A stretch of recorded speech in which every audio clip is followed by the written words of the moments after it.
Welcome to the Find Your Leadership Confidence podcast with Vicki Noethling.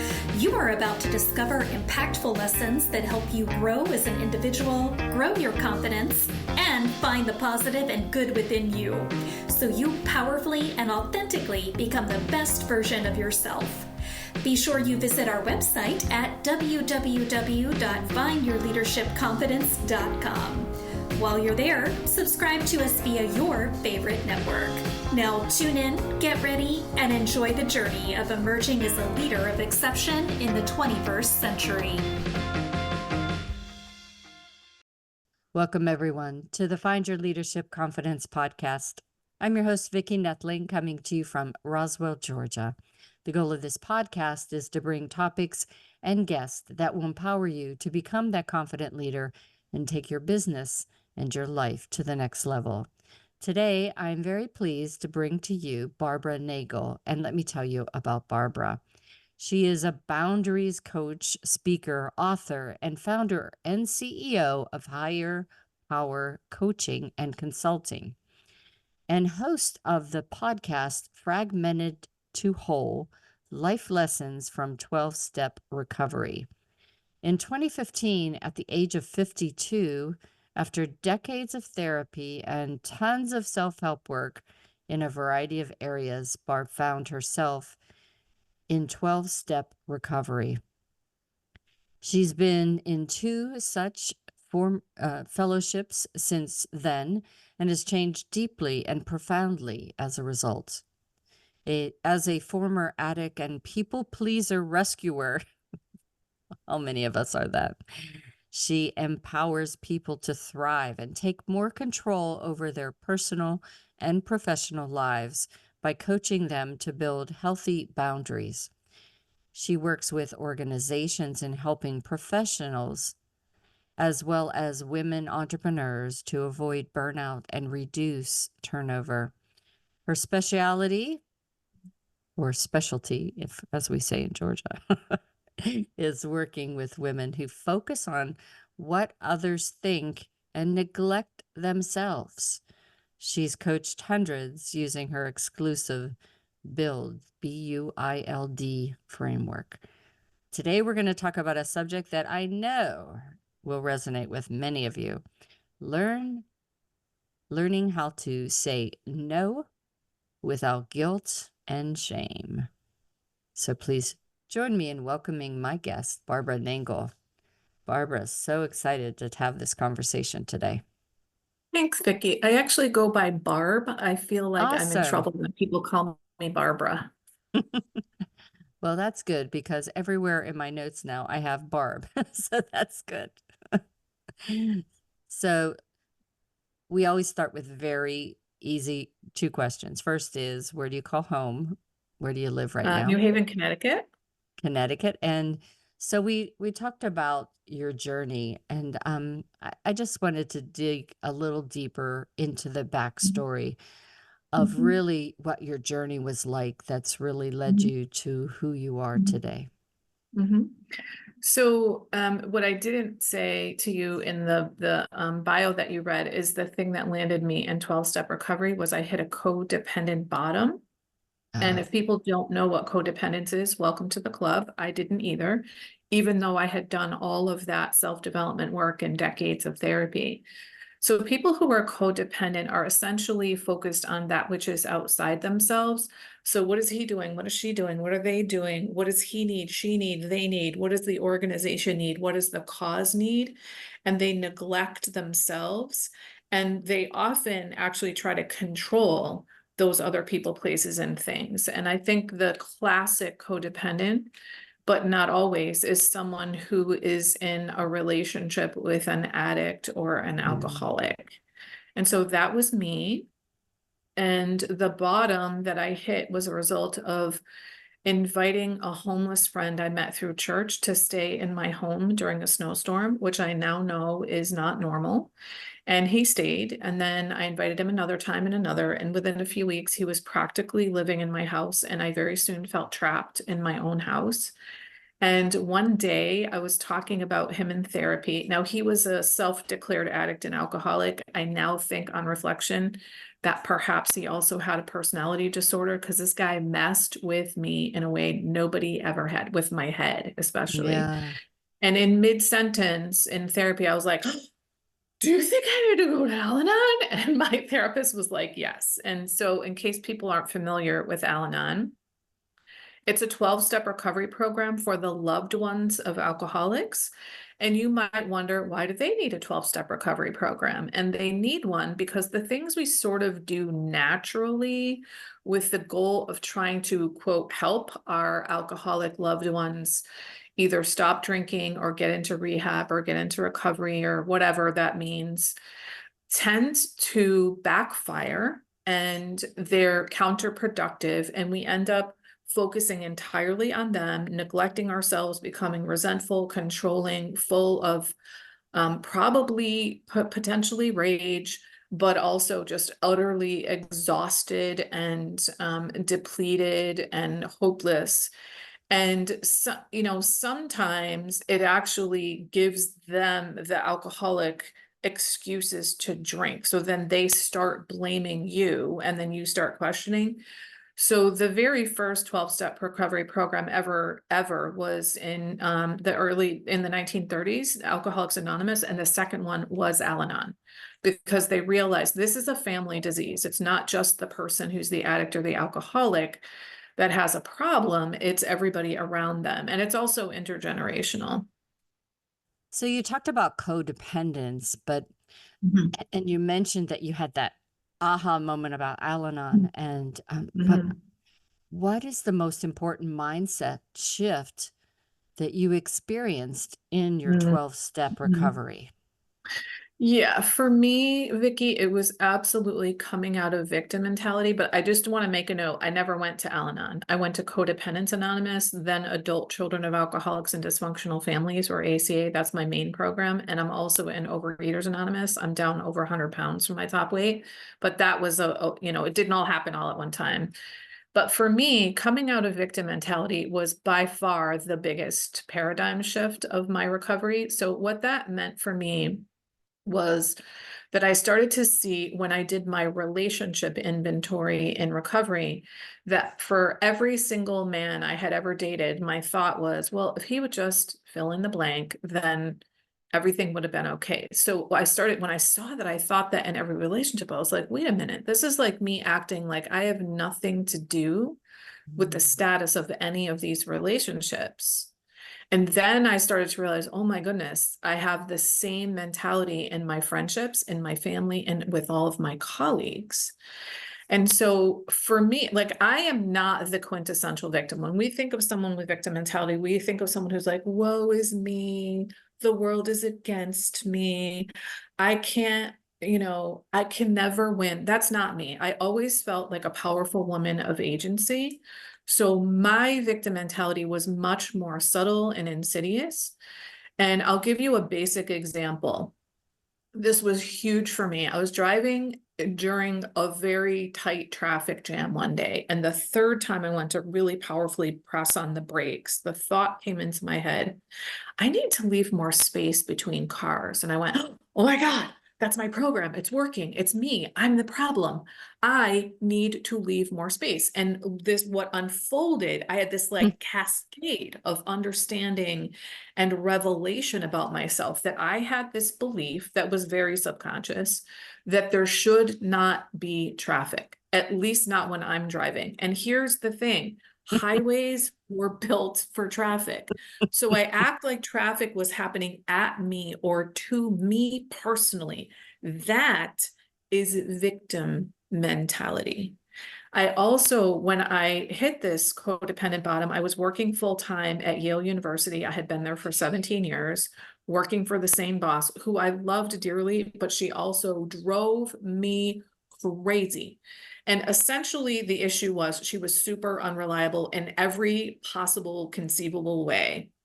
And so I kept waiting for her to turn into a person who was reliable and responsible and did what she said she was going to do and showed up on time and didn't blow people off and stuck to the agenda in a meeting and things like that, For 17 years, I kept expecting her and being resentful of her and trying to do all these manipulative things to force her to do that stuff. And so I was like, oh my God, I'm waiting for her to change. And here's what happened, Vicki. When I started building healthy boundaries, I was astonished at the ripple effect on my team and my organization, because when one person changes the dynamics of their interactions, it automatically affects the rest of the organization and the group of people. So what happened was I started stepping up and taking responsibility for things that I was waiting for her to take responsibility for, that were well within my purview. But because I was so focused on her and what she was not doing, I wasn't even thinking, what could I do here? So that mentality was hands down the biggest shift for me. And how that relates to boundaries is that my experience personally, and then with all the people that I coach, is that they're waiting for other people to change. They may not even be aware that that's what they're doing, but they come to me and they're essentially saying, how do I get this person to change? And like, you can't change other people. You can influence them by changing the dynamics of your interaction with them. So I love the metaphor that Harriet Lerner uses. She wrote the book, The Dance of Anger. And so the metaphor she uses is the dance. So when you are dancing with a partner, if you change the steps of the dance on your end, they either have to change their steps or exit the dance. So when you change the way that you're, quote, dancing with other people, they're either going to change their dancing steps or maybe exit the dance. And so we can't change other people, but we can influence them. But it starts with us. Yeah, they have to, the influence is really, I think, helping them to see that they need to change, and they will. Well, they actually don't. No, they actually don't need to change, because my boss didn't need to change. She was a professor at Yale University. She obviously has something, because she wouldn't be hired at Yale University, and she got a lot of stuff done. She didn't change at all. But we changed around her and did things that worked better for us. They ended up working better for her too, because she had a team that was communicating much more effectively. She had a team that had much higher morale and was much more effective in what they were doing. And she didn't change at all. I mean, she accepted the things that we did, and she welcomed them, but she still continued to not show up on time and to blow people off and to not follow agendas. So people don't need to change. However, let's just say, like, you're in a marriage and there are things about your partner, like, for example, they're an alcoholic. You can't make your alcoholic stop drinking, but you can change the way that you're interacting with them. And then sometimes you might realize, even when I change the way that I'm interacting, and even when I put myself first and I stop enabling them, this is still untenable for me. So unless they stop drinking, I have to leave. Right. And, you know, some people call that an ultimatum. I guess in some cases it is an ultimatum, but sometimes you need one, because you cannot force a person to drink, especially not when they have an illness like alcoholism, which, you know, that is a big myth in our society. I think a lot of people now understand that it is a disease. And what's tricky about it, what we say in addiction programs, is we have a disease that tells us we don't have a disease. Our disease tells us, okay, I've been sober for 30 days. I can have just one. I'm not an alcoholic. I quit drinking for 30 days, when we've never had just one ever. You know, that's not my particular disease, though I did drink abusively for many years. Mine was food, specifically sugar, but also, you know, other foods too. And, you know, I would say I can just have one this time. No, I can't. Yeah, and to recognize that.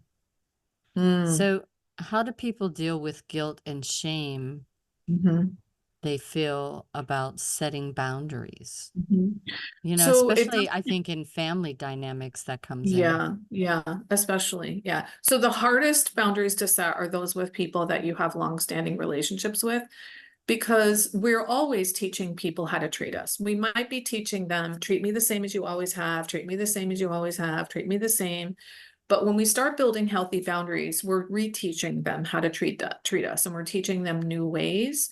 And so like I can coach you on how to get over the guilt and shame. It's not going to happen immediately, but the way that it happens is you start by really being situated in your own self, in your own life. And so the way that I get my clients to do that is I have them all start by determining their top 5 values.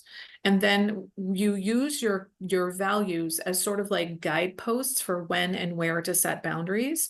So those values or the boundaries you're going to set are going to be boundaries such that you're supporting and promoting the values that you have.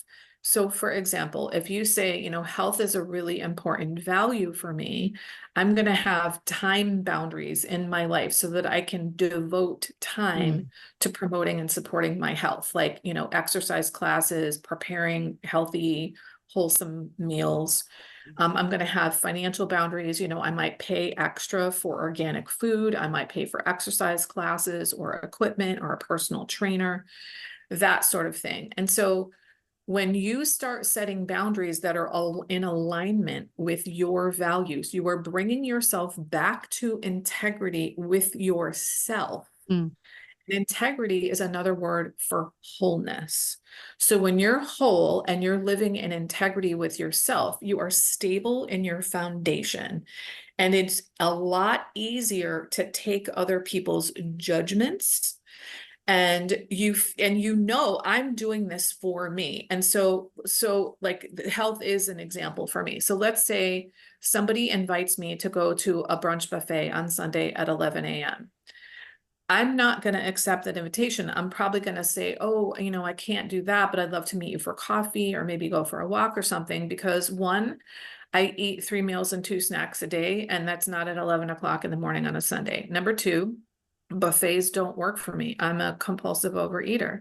Number 3, I go to church on Sundays. I'm not available at 11 o'clock on Sunday. So if I refuse your invitation, so I'm setting a boundary, and you want to judge me for that, I can live with it in a way that I never could before, because this is supporting and upholding not just my boundaries around my health, but my spiritual boundaries, my boundaries around my spiritual life, because my spiritual life is very important to me. And so it doesn't happen overnight, but as you get more and more into integrity with yourself, you start caring more what you think of yourself than what other people do. And that right there, Vicki, is the thing, the big thing that caused me to go from having no boundaries for 50 something years to having such healthy boundaries that I'm a coach. And so what this means is it doesn't mean I don't care what other people think of me. Of course I do. What it means is I used to be willing to throw my integrity out the window and say yes to things I didn't really want to do, to say things were okay with me when they weren't, to say I'm fine when I'm not fine. That's called lying. And then I also thought that I was helpful because I'm a helpful person and I thought I'm nice. But that doesn't explain me going over the limit and getting to the point where I'm resentful of other people because they keep asking me, or that I'm completely depleted of energy and I want to avoid people because I don't want them to ask me anything else. That's not like, people who are nice and just plain helpful don't go that far. It's more, it was what I learned was that I was really seeking people's approval. I wanted them to think of me as helpful more than be helpful. So it doesn't mean I didn't want to be helpful. It started with that, but it went beyond that. So now I have shifted to caring more about being an honest woman of integrity than you approving of me. I want your approval, but I don't like clawingly need your approval the way that I needed it before. And part of that is because I have my own approval because I'm living in integrity with myself. So what I heard someone say last year, I wish I knew who said it. They said, it's fine to seek other people's approval, but only if you have your own approval first.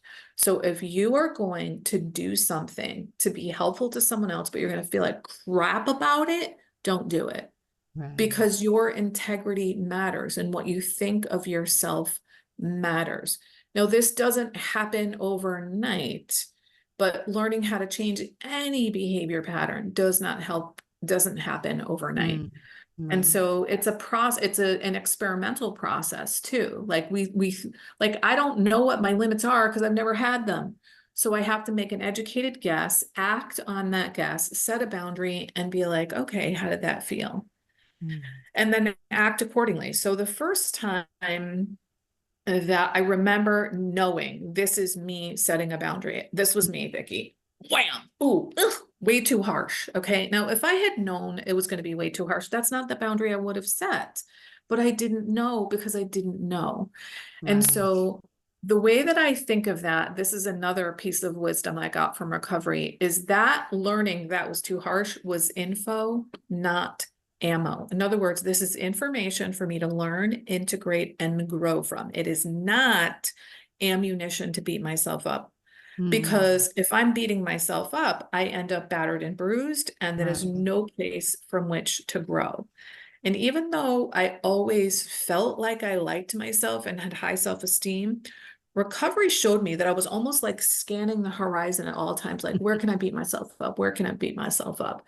And that hasn't worked. So it was info, not ammo. And I went, oh, okay, that was a little bit too harsh. That didn't feel right to me. So the next time I'm not going to have such a strong boundary. And then we learn as we go. So it's interesting that, you talked about setting your boundaries. And I wondered, as you were sharing that, do you explain to the person that you're saying no to why? Or do you just say no? It really depends on the person, the relationship, the situation, your level of energy. You don't owe anybody an explanation. So one of the sayings that's common in 12-step recovery programs, especially for people who are just learning boundaries, is the saying, no is a complete sentence. And this is true. And there are times and places where it is appropriate to just say no with nothing else, or to say to the person, no is a complete sentence. Personally, I am a fan of politeness. I heard decades ago, politeness is like the grease on the wheels of social interaction. However, when someone is toxic, inebriated, mentally ill, dangerous, no is a complete sentence. And you just say, no, I said no and I mean no. But sometimes if you have the energy and the person can hear it, then it might make sense to give an explanation. A lot of people are more likely to buy in when you give them a reason. However, what I have found is I was the queen of too much information. So when I started, I'd give this big, huge, long explanation. Big, long explanation is not necessary. But what I find is the more things I say to people, the more places they have to sort of pick apart my argument.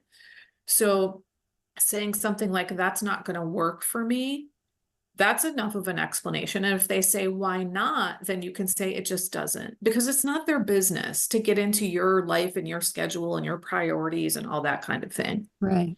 But there might be some people that you might sit them down and say, listen, I have realized that I have been saying yes to things that don't really work for me, and I'm going to start saying no more often.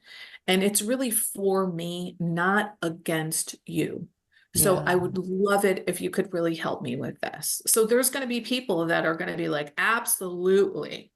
But there are going to be people who have been benefiting maybe for decades from you overgiving to them, and they're not going to like it. And that's, I would say the feelings that come up when we set boundaries are the hardest part. And the second hardest part is when people push back. And the reason that the hard part when they push back is because the feelings that you have when, what am I going to do when they push back? And so that's really when actual boundary setting comes in. It's one thing to tell somebody, please don't put that there. But if they keep putting it there and you do nothing about it, it wasn't really a boundary. But what are you going to do if they keep putting it there? So, let's say that it's their shoes, right? Well, there's all kinds of things you could do. You could throw their shoes in the garbage. You could throw them in the basement. You could put them outside. You could put something in them, but you have to actually change your behavior. If you set a boundary with someone and they don't honor it, and you can keep saying, hey, I told you to put that there, I told you not to put that there, but it's like, what are you going to do if they don't do it? And I'd like to give an example from my own life if you think that would be helpful. Yeah. So my brother is a very loud person and he really likes to talk politics. And when I got in recovery, I was like, no more politics or the news for me. It's just too triggering for me. Even though he and I agree politically, I just can't handle it. So I thought when I started building boundaries that I could just go to him and say, hey, your voice is really loud. It's hurting my ears. Can you talk more quiet? Not possible for him. He can remember for like 5 seconds. And I thought I could say, hey, I really don't want to talk politics anymore. And he would just stop talking politics. He's literally incapable of not talking politics, Vicki. He swims, eats, and breathes politics. So I can't turn him into a person that doesn't talk politics and talks quietly. Well, what am I going to do about that? Well, I decided I'm going to limit the amount of time that I spend with him. Yeah. So I stopped seeing him as frequently, and I also stopped seeing him for as much time. And I realized I can do about 90 minutes. And then I was like, no, I think like 59 minutes is about my limit with because I can't tolerate it. It's what it does is it jacks up my nervous system because his loudness is very difficult for me. And then talking about the politics, especially the vehemence with which he talks about it, just really makes my nervous system go out of whack. And for me, my nervous system regulation has become a top priority, and my boundaries help me to protect that. So you talked about having to deal with poor boundaries, but a lot of the things that you talked about really are trauma. And so let's talk a little bit about trauma and poor boundaries and how do we overcome that, or how do we deal with it? Yeah. So the main way that I've done it is through my 12-step recovery program, Adult Children of Alcoholics and Dysfunctional Families, which I didn't know I qualified for because I had heard of it as ACOA, Adult Children of Alcoholics. They've since added and Dysfunctional Families. And that is because when we grow up in dysfunction, it results in trauma. And when I started in that program, I didn't understand that I had trauma. And because I wasn't like physically brutalized or anything like that. But eventually I came to understand that the absence of good things happening can result in trauma. And so I think now of it, I had emotional, like drip, drip, drip of emotional invalidation, gaslighting, that sort of thing. And so I have recovered from trauma through, I was in therapy initially when I got in that program, through the work that I've done in there, doing the 12 steps. And in the ACA program, we say the solution is to become your own loving parent. And that can mean anything from being just kind and good to yourself instead of beating the crap out of yourself all the time, as well as cultivating an inner cast of characters, like an inner loving parent, inner child, inner teenager. That work is based on IFS, internal family systems theory, which is another psychotherapeutic modality that helps massively with people in trauma. Other people get therapy modalities like DBT, which is dialectical behavior therapy, EMDR, which stands for eye movement desensitization and repatterning. There's also lots of somatic therapies that help. So somatic means having to do with the body, because trauma is stored in our cells. What they say in yoga for 12-step recovery is the issues are in our tissues. So personally, what I have done is also EFT, which is emotional freedom technique. I have done trauma release exercises. I've done the yoga for 12-step recovery the first couple of years. I meditate twice a day, every day. This has been a game changer for me. I still do yoga every single day. I really pay attention to what's going on in my body. And when something sets off my nervous system, I do what I can to take care of myself and soothe myself. But I would say, and like setting healthy boundaries has been huge. But I think one of the reasons that people have poor boundaries is because of trauma, and that they're so used to like having to either survive or be safe or protect themselves, that they get focused on what's going on outside themselves because they become hyper vigilant. And that worked when we were children because we made it out of life. And but it's not working any longer as an adult. And so one of the things we say in the ACA program is we have a set of promises that if you do this recovery, these will be the promises. And promise number one is we will discover our real identities. And I think it should actually be we will discover / create our real identity, because discover sounds like, oh, it's got some dust on it if I just brush it off. But in reality, if you grew up in dysfunction, there were parts of you that didn't really get to come to fruition because of the dysfunction. And for me, when I look back, the number one way that I discovered / created my identity, my real identity, was by building healthy boundaries. I basically got like, what's the shape of Barb? Where do I end and other people begin? What is okay with me and not okay with me? What do I want? What do I like? What do I need? What do I prefer? I didn't know those things because I was such a yes woman. I was such a chameleon, which, by the way, I thought was great. But I ended up doing all kinds of things that I really didn't want to do. And, it's fine to be agreeable with other people, but not to the point where you're compromising your very identity. So good. Well, time has flown by, Barb, and you Yeah. shared so much great information. Definitely more things for us to talk about on a future podcast for sure. But I really appreciate you just sharing so many really tools that people can look to find out more about. And if you do want to know more about some of the things that Barb just shared with you, then you're going to want to get in touch with her. So let me share my slide. As always, if you're just listening and you couldn't write fast enough to get all those things down, I will be having all of this information in my YouTube show notes. So you can go to Vicki Noethling on the YouTube channel. So please subscribe to that, or you can see the notes in my findyourleadershipconfidence.com. So the website is higherpowercc.com/podcast.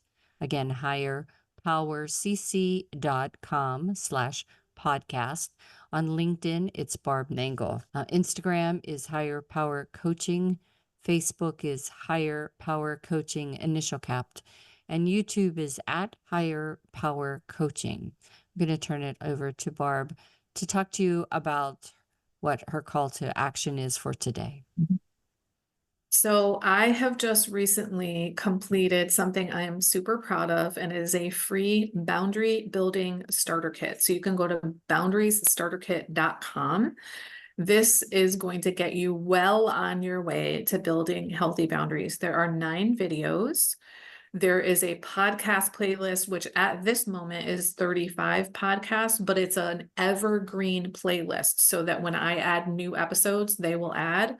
There are also 2 worksheets and an article. So it's all free. And if you need help with boundaries, this is going to get you definitely started and well on your way. Fantastic. So Barb, thank you so much for being such a great guest. Oh, thank you. You were so authentic and you shared really excellent tips for people. As I mentioned earlier on, people do need to set boundaries and stop feeling guilty about saying no. Right. As always, I remind everyone that life is a journey, and it's up to you to enjoy the ride. This is Vicki Nettling, signing off. Thank you for tuning into the Find Your Leadership Confidence podcast with Vicki Nettling, where we share impactful lessons that help you grow as an individual, grow your confidence, and find the positive and good within you so you powerfully and authentically become the best version of yourself. Remember to visit our website at www.findyourleadershipconfidence.com and enjoy even more great episodes like this one. Again, while you're here, subscribe to us via your favorite network. We look forward to seeing you next time on the Find Your Leadership Confidence podcast.